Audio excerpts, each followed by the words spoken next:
नमस्कार, न्यूज 24 देख रहे हैं आप और बिना ब्रेक वाले हमारे इस खास prime time show prime time exclusive में आप सभी का बहुत स्वागत है। आपके साथ मैं हूं Saud Mohammad Khalid. Prime time exclusive में आज हम बात करने वाले हैं बंगाल के सियासी पारे की। जी हां, यह स्थिति आप देखिए। दरअसल देश में पारा भले ही जमा रहा हो, लेकिन पश्चिम बंगाल में शुरू हुए चुनावी घमासान ने वहां के सियासी पारे को बहुत ज्यादा हाई कर दिया है। 2021 में मिशन बंगाल के टारगेट को पाने के लिए टीम मोदी पूरी जी जान से जुट गई है। टीम मोदी के सभी से पहलार इस वक्त पूरी ताकत के साथ बंगाल की जमीन पर उतर चुके हैं। बंगाल के रास्ते पर जीत की कहानी लिखने उतरी टीम मोदी हर वो दांव आजमा रही है जिससे जनता के दिल में बीजेपी के लिए जगह बनाई जा सके। ये 6 तस्वीरें उसी की बानगी है। दरअसल बंगाल की राजनीति में मिशन 200 को साधने के लिए अमित शाह एक बार फिर बंगाल के दौरे पर हैं। शनिवार को अमित शाह ने ममता के गढ़ मिदनापुर में जबरदस्त तरीके से दस्तक दी। अमित शाह महामाया मंदिर और सिद्धेश्वरी काली मंदिर भी पहुंचे। यहां पर उन्होंने पूजा अर्चना की। इसके बाद अमित शाह बीजेपी महासचिव कैलाश विजयवर्गीय और सूबे के बीजेपी प्रमुख दिलीप घोष के साथ बेलीजूरी गांव में पहुंचे और यहां पर एक किसान के घर जा पहुंचे। वहां पर बीजेपी के तमाम नेताओं ने दोपहर का भोजन किया। खाना खाने से पहले केंद्रीय गृह मंत्री अमित शाह ने खुदीराम बोस को उनके पैतृक गांव पश्चिमी मिदनापुर में पुष्पांजलि भी अर्पित की और बोस के परिवार के सदस्यों के साथ मुलाकात भी की। साथ ही उन्हें मानद माला पहनाकर सम्मानित किया। अमित शाह के बंगाल दौरे ने ममता की सियासत को हिलाकर रख दिया है और ये 6 तस्वीरें बंगाल के सियासी पारे को बयां करने के लिए बहुत काफी हैं। दरअसल दीदी के गढ़ में जीतने के लिए बीजेपी ब्रिगेड पूरी तरह से एक्शन मोड में है। कमान खुद बीजेपी के चाणक्य यानी अमित शाह ने अपने हाथों में ले रखी है।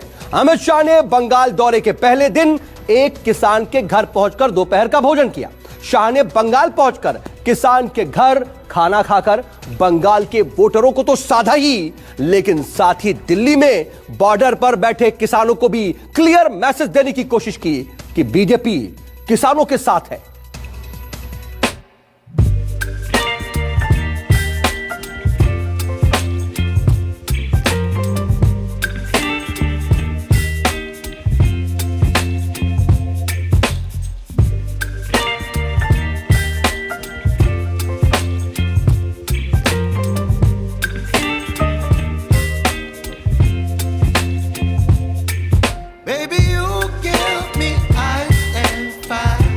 मिदनापुर में किसान सनातन संघ का घर बीजेपी के बड़े बड़े नेताओं से भरा हुआ था। सनातन संघ ने सपने में भी नहीं सोचा था कि गृह मंत्री अमित शाह, बंगाल बीजेपी के अध्यक्ष दिलीप घोष और कैलाश विजयवर्गीय एक साथ उनके मेहमान बनेंगे। बैटल ऑफ बंगाल जीतने निकली बीजेपी ब्रिगेड जमीन पर बैठी, पकवानों का स्वाद लिया।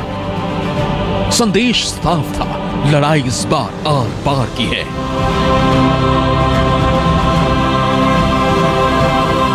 अमित शाह के पहुंचने से पहले ही किसान सनातन सिंह का घर सज चुका था। दीवारों पर रंग रोगन एक दिन पहले ही हो गया था। अमित शाह किसान के घर पहुंचे, जमीन पर बैठे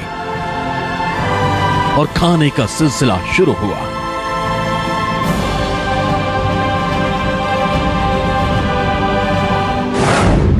शाह को केले के पत्ते पर भोजन परोसा गया। भोजन में चावल दाल, आलू भाजी, परवल भाजा, खजूर का रसगुल्ला और खीर परोसी गई। किसान के घर अमित शाह करीब आधे घंटे तक रहे। अमित शाह ने जमीन पर बैठकर दोपहर का भोजन किया। शाह के एक तरफ बंगाल बीजेपी के अध्यक्ष दिलीप घोष थे तो दूसरी तरफ कैलाश विजयवर्गीय। सनातन सिंह भी अमित शाह के साथ बैठकर खाना खा रहे थे। अभी एक किसान के घर पर मैं भोजन कर आया। मैंने पूछा कि 6,000 रुपया मिला है? उन्होंने कहा नहीं मिला है।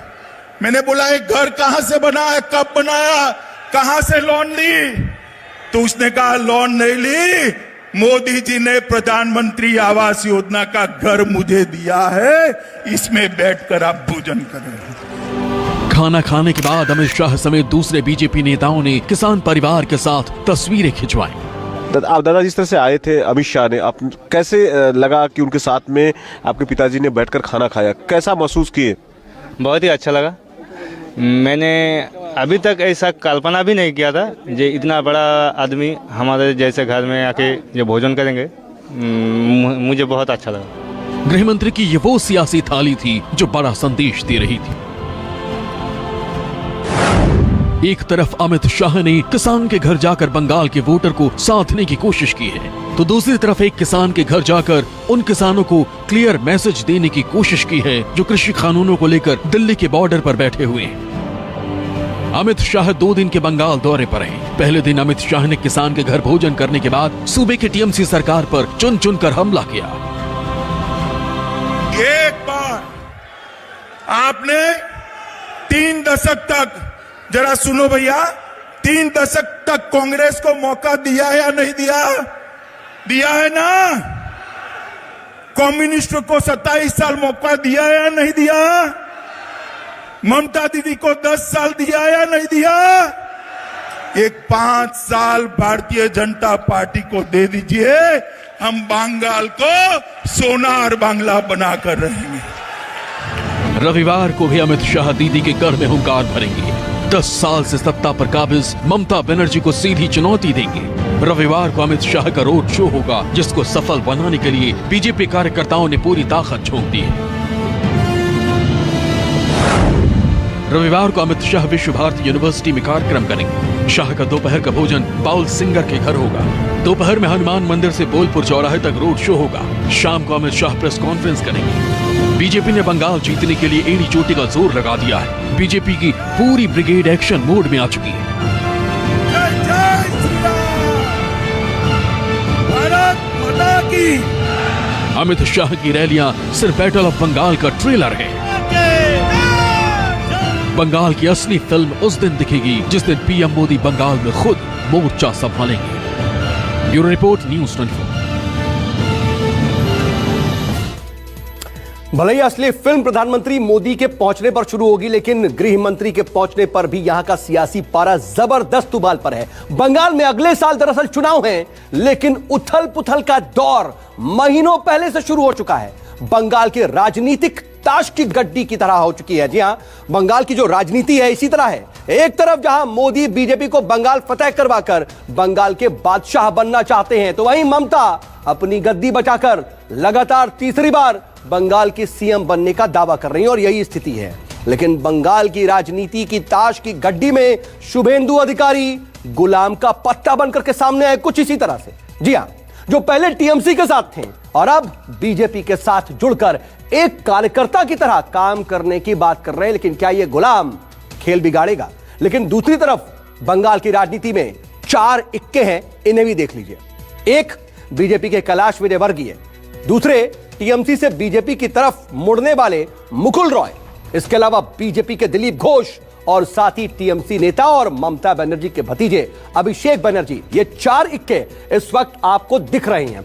ये चारों इक्के हैं जो बंगाल में इस वक्त की लड़ाई में अपनी अपनी पार्टियों के लिए विनिंग कार्ड भी साबित हो सकते हैं। समीकरणों में फिलहाल बीजेपी का पलड़ा थोड़ा भारी नजर आ रहा है, लेकिन जब बंगाल के चुनावी समर में जनता निर्णय करने उतरेगी, तभी असली फैसला सामने आएगा। लेकिन जो एक सियासी बिसात है वो जरूर बीत चुकी है। लेकिन किसान के घर पर दोपहर का भोजन करके गृह मंत्री अमित शाह पश्चिमी मिदनापुर में कॉलेज ग्राउंड में एक रैली को संबोधित करने पहुंचे। कॉलेज ग्राउंड पर टीएमसी के शुभेंदु अधिकारी आधिकारिक तौर पर बीजेपी में शामिल हो गए। जी हां, जब गृह मंत्री अमित शाह वहां पहुंचे थे तो शुभेंदु अधिकारी भी वहां पहुंचे और यह कहीं ना कहीं पूरी पिक्चर पलटने वाला था। अमित शाह ने ममता सरकार और टीएमसी पर इसके बाद जमकर यहां से हमला भी बोला। आपने वादा किया था बंगाल के विकास का, बंगाल का तो कोई विकास नहीं हुआ। यहां पर टोलबाजी बढ़ गई, गुंडों को शरण मिली। आपने वादा किया था भ्रष्टाचार हटाने का। मोदी जी ने अम्फान तूफान के लिए जो पैसे भेजे, सारे के सारे तृणमूल के गुंडों के पॉकेट में चले गए। मित्रों, पॉकेट में। मोदी जी ने कोरोना के कालखंड में गरीबों के लिए 8 महीने तक अनाज भेजा। सारा का सारा अनाज तृणमूल के गुंडे चपत कर गए, बंगाल के गरीबों को नहीं मिला। हाईकोर्ट ने ऑर्डर करना पड़ा कि इसकी सीएजी से जांच हो। ममता दीदी शर्म आनी चाहिए, आपको शर्म आनी चाहिए। गरीब के पेट का अनाज आपकी पार्टी के कार्यकर्ता लूट कर ले गए हैं। ये 10 करोड़ बंगाली लोगों का भविष्य आपको नहीं दिखाई पड़ता है। ये करोड़ों युवाओं का भविष्य आपको नहीं दिखाई पड़ता है।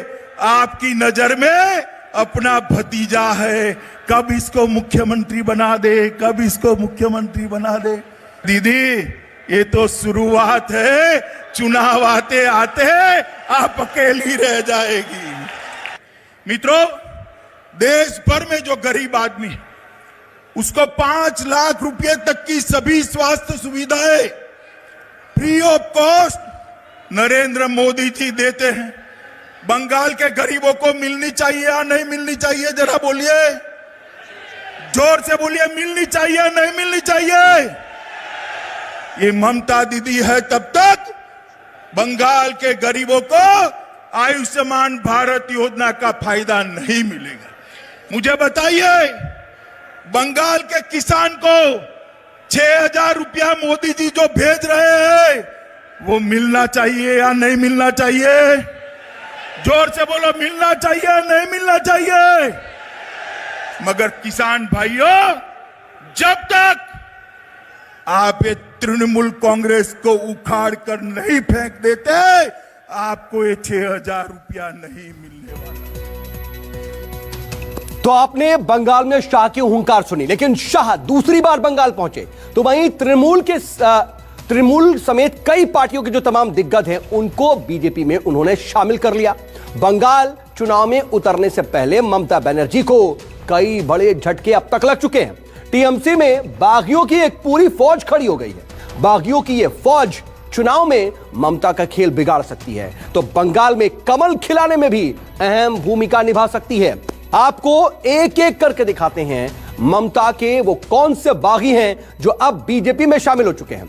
ये देखिए, शुभेंदु अधिकारी ममता के दाहिने हाथ माने जाते रहे थे, लेकिन नंदीग्राम से विधायक शुभेंदु अब बीजेपी में शामिल हो चुके हैं आज। वहीं तापसी मंडल हल्दिया से विधायक हैं और ये भी बीजेपी का हिस्सा बन गई हैं।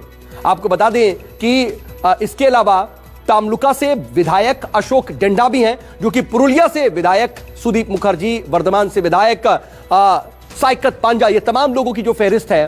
बैरकपुर से विधायक शीलभद्र दत्ता भी बीजेपी का हिस्सा बन चुके हैं। अंदाजा लगाइए कि कितने बागी हैं लगातार बीजेपी में शामिल हो रहे हैं। इसके अलावा नगर काटा से विधायक सुक्रा मुंडा, विष्णुपुर से विधायक श्यामाबदा मुखर्जी और कालना से विधायक विश्वजीत कुंडू, कांति उत्तर से विधायक बनश्री मैत्री, इसके अलावा भी ममता सरकार का वोट हाथ छोड़कर के बीजेपी का दामन थाम चुके हैं। और सिर्फ इतना ही नहीं, दरअसल वर्धमान पूर्व से सांसद सुनील मंडल और अलीपुरद्वार से पूर्व सांसद दशरथ टिकरी भी बीजेपी का झंडा उठा चुके हैं। अंदाजा लगाइए कि आखिर ममता बनर्जी को कितने लोगों ने उनका साथ छोड़ दिया। लेकिन बंगाल के सत्ता से टीएमसी को उखाड़ फेंकने के लिए बीजेपी ने तगड़ा सियासी चक्रव्यूह तैयार किया है। जी हां, बंगाल में अगर चुनावी लड़ाई बेहद दिलचस्प है तो इसके पीछे बीजेपी की जमीनी स्तर पर वो मेहनत है जो वो पिछले काफी लंबे समय से कर रही थी। वो बंगाल के रण को जीतने के लिए क्या कर रही है आखिर बीजेपी, उसकी रणनीति क्या है, जरा एक बार देख लीजिए। बंगला इबार डोले छे, बीजेपी बीजेपी बोले छे। जय जय श्री राम, भारत माता की। से टकराएगा, चूर चूर हो जाएगा। आरंभ है प्रचंड बोल मस्तकों के झुंड, आज जंग की घड़ी की तुम गुहार दो।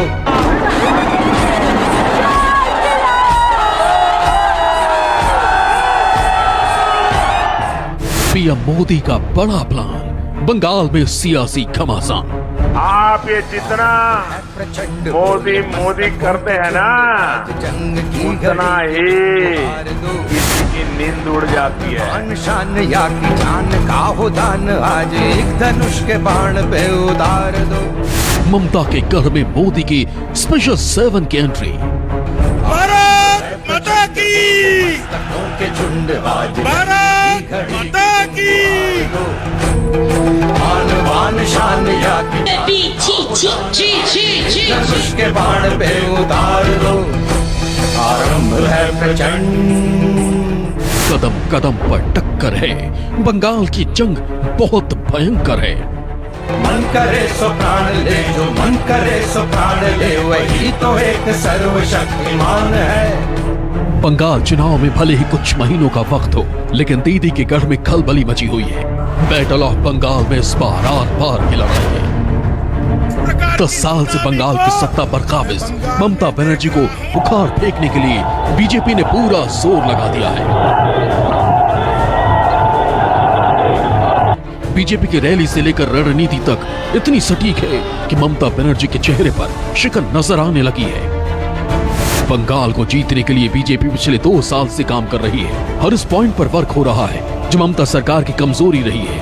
यही वजह है कि बीजेपी ने राष्ट्रवाद, सीए, बंगाल हिंसा के इर्द गिर्द जाल बुना है। बीजेपी की रणनीति की काट खोजने के लिए टीएमसी की भी पूरी टीम लगी हुई है। यही वजह है कि ममता अपनी रैलियों में मुद्दों पर कम और बीजेपी पर ज्यादा बोल रही है। ममता के गढ़ को जीतने के लिए पीएम मोदी ने सबसे बड़ी जिम्मेदारी स्पेशल 7 को सौंपी है। स्पेशल 7 प्लान से बीजेपी को नई ताकत मिली है। इस टीम का क्या काम है ये बताएंगे। पहले ये जानिए कि इस टीम में किस किस को शामिल किया गया है। संजीव बालियान, गजेंद्र शेखावत, अर्जुन मुंडा, मनसुख मंडाविया, प्रहलाद पटेल, केशव मौर्य, नरोत्तम मिश्रा। बीजेपी के इन 7 सिपाहियों का असली काम बंगाल में पार्टी को मजबूत करना और ममता की कमजोरियों को उजागर कर उस पर काम करना। बंगाल जीतने के लिए सिर्फ स्पेशल 7 ही नहीं बल्कि एक ऐसी कोर टीम भी काम कर रही है जो हर विधानसभा के सियासी समीकरण को समझ रही है। बीजेपी की इस कोर टीम में 11 लोग हैं। इस कोर टीम में ज्यादातर केंद्रीय नेता हैं। सारे समीकरणों को ध्यान में रखकर ये कोर टीम बनाई गई। बंगाल में मोर्चा संभाल चुकी ये कोर टीम हर विधानसभा क्षेत्र का मूड परख रही है, वहां के सियासी समीकरण का ध्यान रख रही है। बंगाल में बीजेपी हर सीट पर फूंक फूंक कर कदम रख रही है ताकि मजबूत से मजबूत उम्मीदवार उतारा जा सके। बीजेपी ने 200 प्लस का टारगेट सेट किया है। और दीदी कान खोल कर सुन लो, आज लाखों लोगों की हाजिरी में कहने आया हूं मैं, जब विधानसभा के चुनाव का परिणाम आए, परिणाम देख लेना, इस बार 200 सीटों से ज्यादा सीटों के साथ भारतीय जनता पार्टी की सरकार बनने जा रही है। चुनौती बड़ी है, इसलिए बीजेपी की तरफ से बड़े चेहरों ने ही मोर्चा संभाला है। पार्टी अध्यक्ष जेपी नड्डा और पूर्व अध्यक्ष अमित शाह हर महीने बंगाल में बैक टू बैक कमान संभाल रहे हैं। बीजेपी के टारगेट साफ है।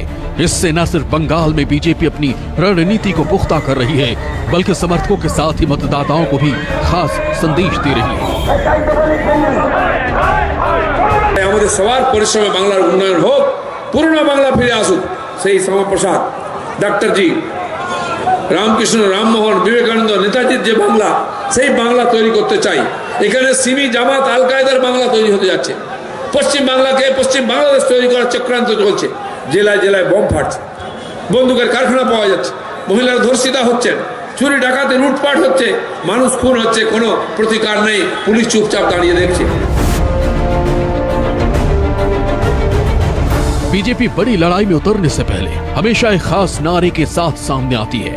बैटल ऑफ बंगाल में भी बीजेपी ने एक बार बंगला पारले सांबला का नारा दिया है, जिसका मतलब अब बंगाल की बारी है, रोक सको तो रोको। ये नारा दीदी के गढ़ में बीजेपी की आक्रामकता का साफ संदेश है। 2019 के लोकसभा चुनाव में राज्य के 42 में से 18 सीटें जीतने और 40% वोट हासिल करने वाली बीजेपी के सामने सबसे बड़ी चुनौती हिंदी क्षेत्र की पार्टी की अपनी छवि से बाहर निकलना है। टीएमसी से चुनाव में मुद्दा भी बना रही है।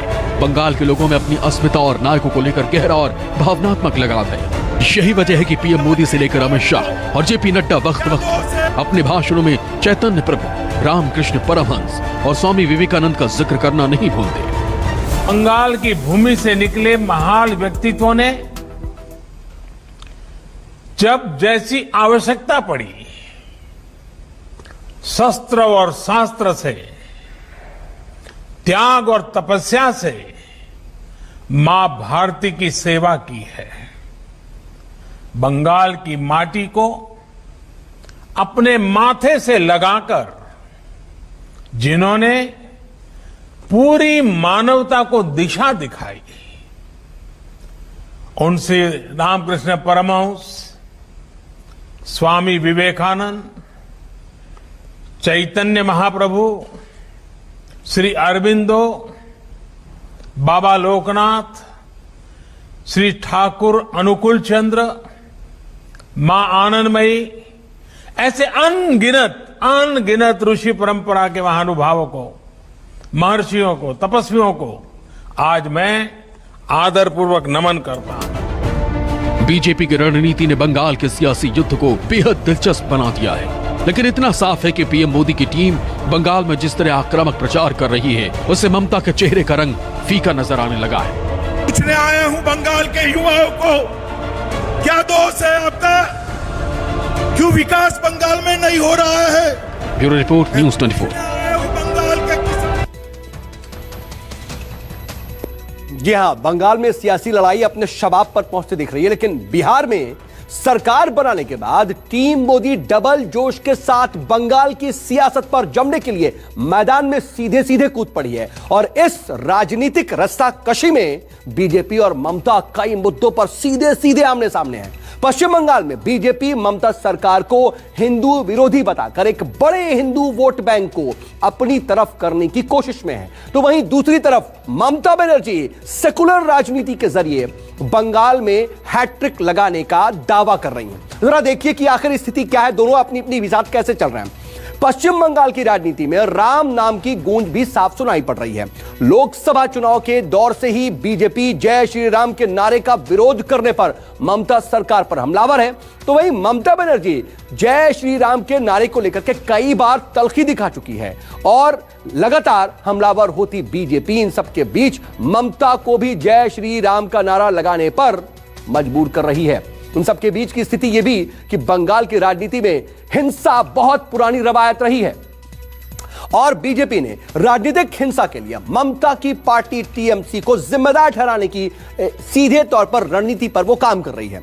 बीजेपी ने टीएमसी को हिंसक दल बताकर जनता के बीच वो लगातार पहुंच रही है। दूसरी तरफ ममता बनर्जी भी बीजेपी के खिलाफ आक्रामक है, लेकिन मोदी शाह की जो ये नीति है अभी तक उसके आगे ममता का दांव थोड़ा बिखरता हुआ नजर आ रहा है। उन सबके बीच त्योहारों के सीजन से बीजेपी ने राम नवमी और दुर्गा पूजा को राजनीतिक मुद्दे में शामिल कर ममता सरकार को घेरना शुरू कर दिया था।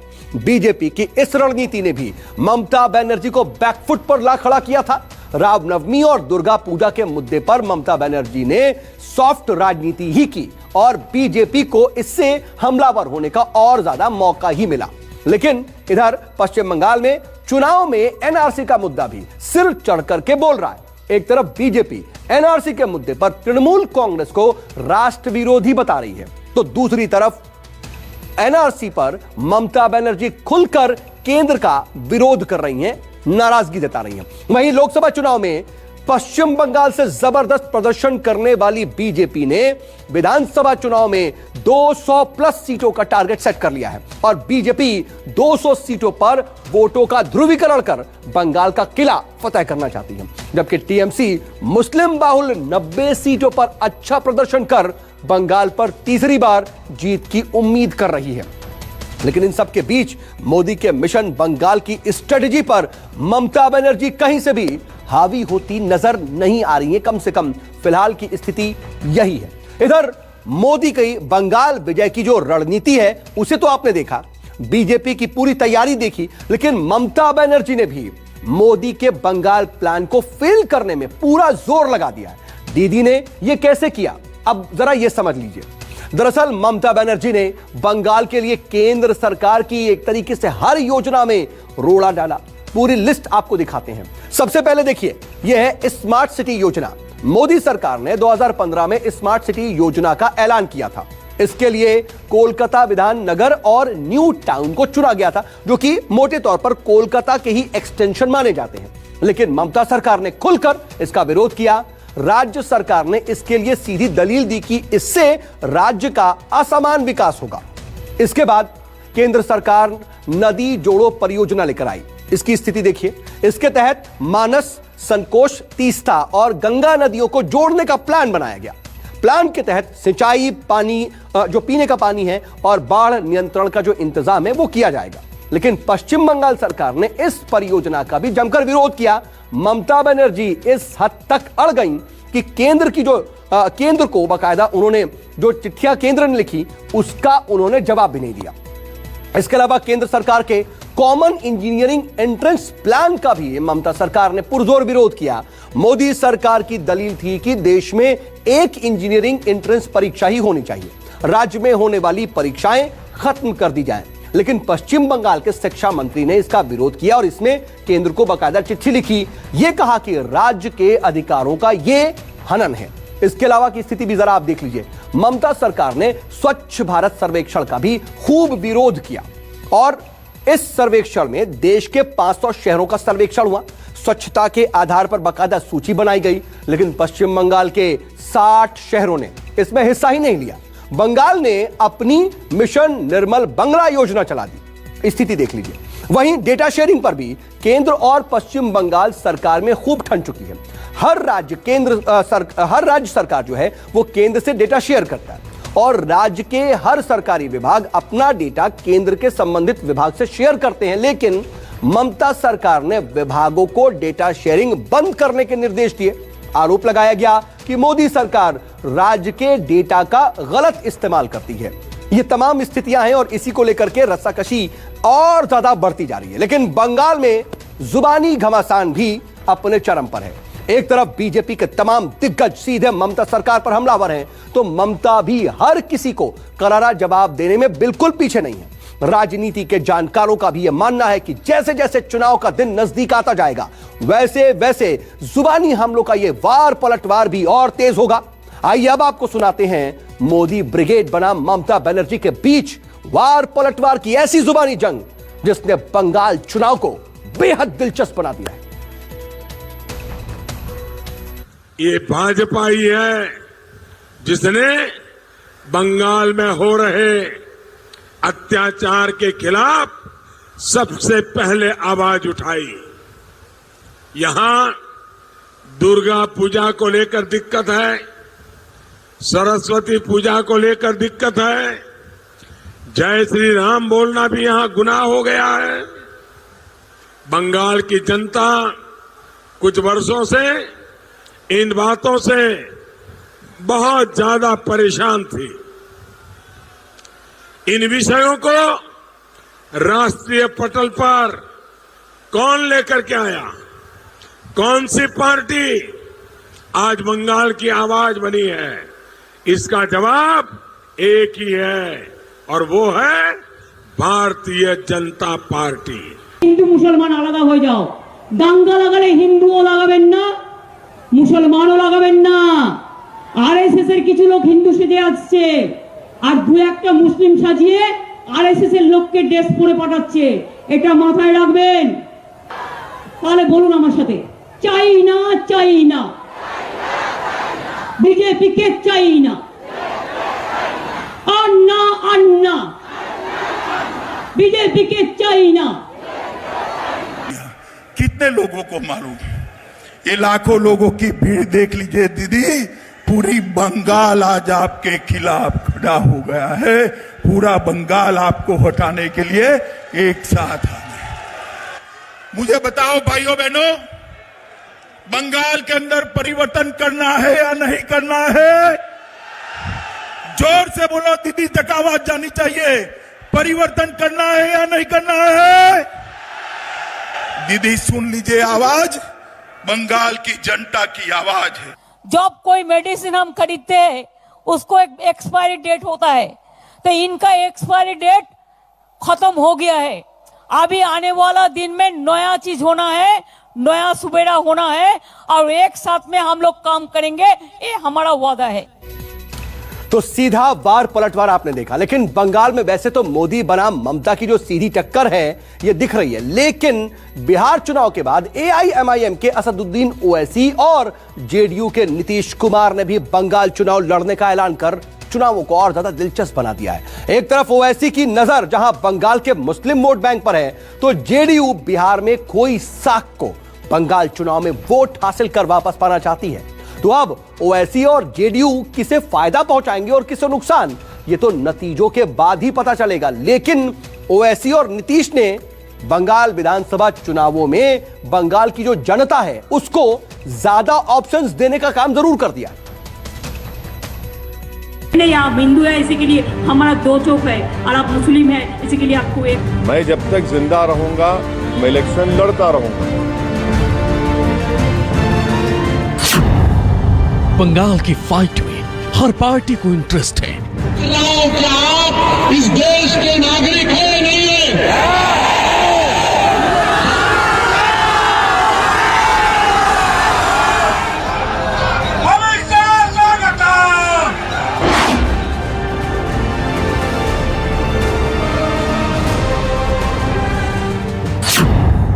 मुसलमानों को रिझाने ओवैसी भी मैदान में आए।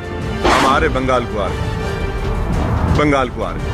रहे अब बराबर आएंगे बंगाल को। माम माटी और मानूस का नारा तुष्टिकरण, तानाशाही और टोलबाजी में परिवर्तित हो।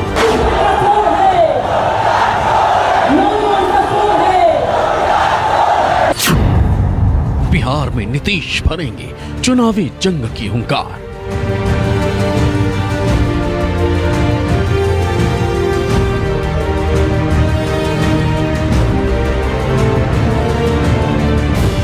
मिशन बंगाल 2021 की लड़ाई अब ममता बनाम मोदी से आगे बढ़ चुकी है। बंगाल का किला फतह करने की तैयारी में जुटी है बीजेपी, तो दूसरी तरफ ममता बंगाल की सत्ता को बचाने के साथ साथ हैट्रिक लगाने की कोशिश में। लेकिन अब बंगाल के घमासान में ओवैसी और नीतीश की जेडीयू ने मुकाबले को ज्यादा दिलचस्प बना दिया है।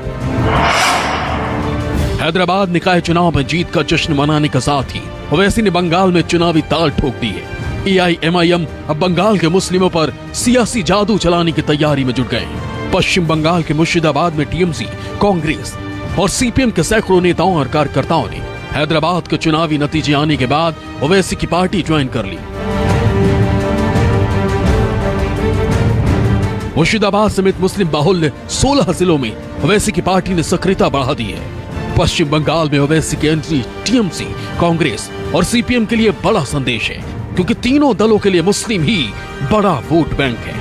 मुझे जब इलेक्शन लड़ेंगे तो हमारी पूरी कोशिश होगी कि हमारा कैंडिडेट जीते, और उसके लिए जो भी तरीके से जिताना है सही model of code of conduct के दायरे में रहकर वो करेंगे हम। अगर हम फैसला लेते हैं कहीं जगह इलेक्शन लड़ने का, तो जाहिर है वहाँ बीजेपी होगी तो बीजेपी से भी होगा, जो भी पार्टी होगी उनसे होगा इलेक्शन मुकाबला। तो हम तो पिक एंड चूज नहीं कर सकते ना कि किससे इलेक्शन में मुकाबला करेंगे। जो हमारा अपोनेंट होगा उनसे डेमोक्रेटिक तरीके से मुकाबला होगा। पश्चिम बंगाल में फिलहाल ओवैसी को शून्य से शुरुआत करनी है, यानी जनता के प्रतिनिधि के तौर पर अब तक उनके खाते में कुछ भी नहीं है। लेकिन उनकी नजर राज्य की उन 110 सीटों पर है जहां 30% मुस्लिम आबादी है। मुस्लिम वोट बैंक की सियासत में ओवैसी की पार्टी ने अभी से दूसरे दलों के किले में सेंध लगानी शुरू कर दी। बंगाल में ओवैसी के आने से सबसे बड़ा बदलाव ये हुआ कि 74 साल में पहली बार यहाँ के मुस्लिम वोटर्स कांग्रेस, सीपीएम या टीएमसी के अलावा किसी चौथे दल में जा सकते हैं। अब तक मुस्लिमों के पास सिर्फ 3 दलों की नजरें थी, लेकिन एआईएमआईएम के आने से अल्पसंख्यक वोटर्स को चौथा ऑप्शन भी मिल गया। बंगाल में ओवैसी की पार्टी के स्थानीय नेताओं का दावा है कि वो पूरे बंगाल में बीजेपी से टक्कर लेने के लिए तैयार है। बीजेपी का सत्ता का सपना बंगाल में पूरा नहीं होने देंगे, लेकिन बीजेपी ये मान रही है कि जिन 110 सीटों पर ओवैसी समेत बाकी दलों की नजरें हैं वो सब उन्हीं में सिमट कर रह जाएंगे। बंगाली मुसलमान जो है वो इसी का नाम ही नहीं जानता है। वो हैदराबाद में रहते हैं, क्या क्या बोलते हैं, तो वैसे आने से कोई फर्क नहीं पड़ेगा। बिहार के चुनावी नतीजों के बाद ओवैसी और ममता के बीच चुनाव से पहले गठबंधन करके बीजेपी को रोकने के प्रस्ताव पर चर्चा की खबरें आ रही हैं। लेकिन अब जिस तरह से ओवैसी की पार्टी ने अपनी सक्रियता बढ़ा दी है, उससे बंगाल में ओवैसी और ममता आमने सामने है। बंगाल की चुनावी राजनीति में ओवैसी की पार्टी मिशन मुसलमान पर काम कर रही है। और अब जैसे जैसे बंगाल में ओवैसी की पार्टी आगे बढ़ते हुए मजबूत होगी, वैसे वैसे टीएमसी को बैकफुट पर जाना पड़ सकता है। बिहार के मुख्यमंत्री नीतीश कुमार की पार्टी जेडीयू ने भी अब बंगाल को चुनावी दंगल में उतरने का फैसला कर लिया है। पार्टी का कहना है कि बंगाल में वो कम से कम 75 सीटों पर अपने उम्मीदवार उतारने की तैयारी कर रही है। पार्टी ने नीतीश कुमार की लोकप्रियता का हवाला देते हुए दूसरे दलों को भी गठबंधन की दावत दे दी है। नीतीश कुमार से पहले बिहार सरकार का साथ दे रहे जीतन राम मांझी भी अकेले बंगाल के मैदान में उतरने के लिए ताल ठोक चुके हैं और अब नीतीश कुमार की पार्टी ने 75 सीटों पर दावा ठोका है। नीतीश कुमार के इस फैसले से बीजेपी बैकफुट पर दिख रही है। पार्टी के प्रवक्ता दोनों दलों की नीति और सिद्धांत पर सफाई दे रहे हैं। हम अपनी तैयारी कर चुके हैं, चुनाव मैदान में जाने की सारे कार्यकर्ता लग चुके हैं। पूरी ताकत के साथ हम चुनाव लड़ेंगे। किसी भी दल को लगता है कि बंगाल के चुनाव में माननीय श्री नीतीश कुमार जी का जनता दल यू जब लड़ रहा है तो लोग बात करें। ओवैसी और नीतीश के बिगुल फूंकने से बंगाल में मुकाबला अब चौतरफा होगा और ओवैसी और नीतीश के आने से किसे नफा होगा और किसे नुकसान, ये चुनाव के बाद वोटों के गणित से साफ हो जाएगा। Bureau report, news 24। तो बात वोटों के गणित की हो रही है, तो इसमें मुस्लिम वोटों को भी समझना जरूरी है। सबसे अहम यही है, पश्चिम बंगाल के चुनावी रण में मुस्लिम वोट बैंक पर हर पार्टी की दरअसल नजर होती है। कांग्रेस से लेकर के तृणमूल पार्टी तक ने मुस्लिम वोट बैंक के आधार पर ही बंगाल में अपनी सियासी लड़ाई अब तक लड़ी है और इसी मुस्लिम वोट बैंक को रिझाने के लिए ओवैसी भी अब बंगाल चुनाव में ताल ठोकने का ऐलान कर चुके हैं। तो आइए ऐसे में अब आपको पश्चिम बंगाल में मुस्लिम सीटों का गुणा गणित भी समझाते हैं। पश्चिम बंगाल में कुल 294 विधानसभा सीटें हैं, लेकिन इनमें 110 सीटों पर मुस्लिम वोटर्स निर्णायक भूमिका में हैं। 16 जिले में 10% से ज्यादा मुस्लिम वोटर्स हैं और इसके अलावा इसी हिसाब किताब को देखते हुए एआईएमआईएम ने मुस्लिम बहुल क्षेत्रों में अपनी सक्रियता बढ़ाई है और इसका नुकसान ममता को होगा। लेकिन पश्चिम बंगाल में इलाकों के हिसाब से अगर मुस्लिम वोटों की बात करें तो मुस्लिम वोट बैंक जरा देख लीजिए। मुर्शिदाबाद में 66% मुस्लिम वोट बैंक है, मालदा में 51%, दक्षिणी दिनाजपुर में 49%, कूच बिहार में 25%, बीरभूम में 37%, इसके अलावा साउथ 24 परगना में 35%, हावड़ा में 26% और नदिया में 26% मुस्लिम वोट बैंक हैं और इसी पर अभी फिलहाल सभी सियासी पार्टियों की नजर है। बीजेपी साथ सीधे सीधे ध्रुवीकरण कर हिंदू वोट बैंक को साथ लाना चाहती है और वो मुस्लिम वोट बैंक को किनारे करना चाहती है। मुस्लिम वोट बैंक पर सीधे सीधे एआईएमआईएम की नजर है। अगर मुस्लिम वोट बैंक बढ़ता है, ममता को नहीं मिलता है, तो जाहिर सी बात है इसका सीधा फायदा बीजेपी को होगा और यही रणनीति इस वक्त अपनाई जा रही है। अब देखना होगा कि आने वाले वक्त में बंगाल का जो किला है वो कौन फतह करता है, बीजेपी बाजी मारती है या फिर ममता बनर्जी अपनी साख बचाए रख पाती है। एक छोटा सा ब्रेक लेंगे, बने रहिए न्यूज़ 24 के साथ। एक तरफ किसान, दूसरी तरफ